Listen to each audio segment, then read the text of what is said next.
The Dawah Islamic Center. Please remember to take a selfie before you leave. It was built as the first Houston National Bank building, first opened in 1928. This particular area of Main Street was the financial district. It was closest to the area where trade would come in and out, so the banks were there to provide money for traders or people who were coming up the Buffalo Bayou. The builder and commissioner was Ross Sterling, a politician and businessman who would later serve as both the governor of Texas and the founder of the Humboldt Oil Company, which would later become ExxonMobil. The building went out of use for several decades until after it was built, and until it was purchased in 1994 by former Houston Rockets player Hakeem Olajuwon. Under his direction, the building was transformed into Houston's first downtown Islamic Outreach Center. Today, it still functions as an outreach center, but the organization inside also oversees the building's preservation. The building's two street-side facades brandish rows of massive tapering columns that mark the opening of the building. These columns are built with simple capitals with vertical fluting that lines run up and down the column.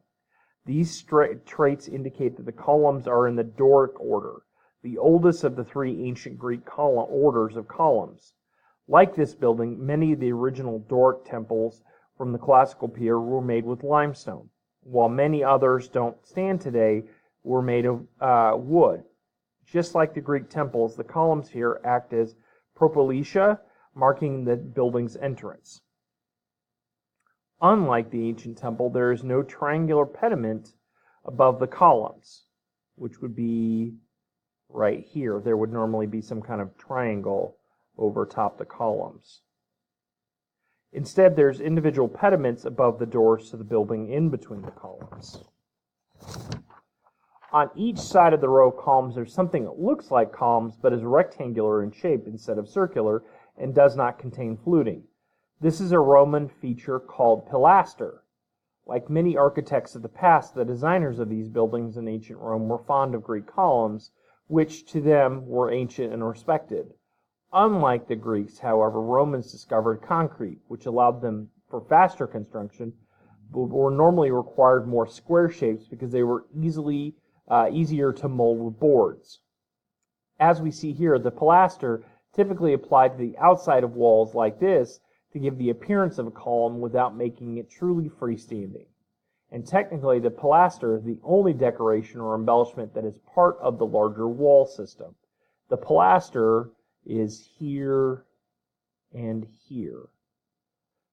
Please notice the friezes up at the top here, and then remember the Roman or the Renaissance place where they were having the moldings up at the top, and then you can see that same triangle structure here.